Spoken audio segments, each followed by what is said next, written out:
குஜராத் முதல்வர் மோடிக்கு எதிராக போலீஸ் அதிகாரி கூறிய குற்றச்சாட்டால் ராஜ்யசபாவில் கடும் அமளி ஏற்பட்டது.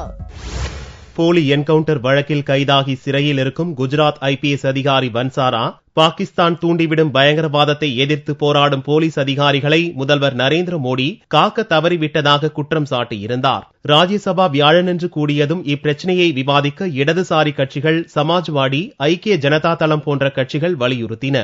அதை எதிர்த்து பாரதிய ஜனதா உறுப்பினர்கள் கோஷங்கள் எழுப்பினர். இதனால் கூச்சல் குழப்பம் அதிகரித்து சபையை துணைத் தலைவர் குரியன் 15 நிமிடங்களுக்கு ஒத்திவைத்தார். மீண்டும் சபை கூடிய போதும் இடதுசாரி உறுப்பினர்கள் வன்சாரா பிரச்சினை பற்றி விவாதிக்க வலியுறுத்தினர்.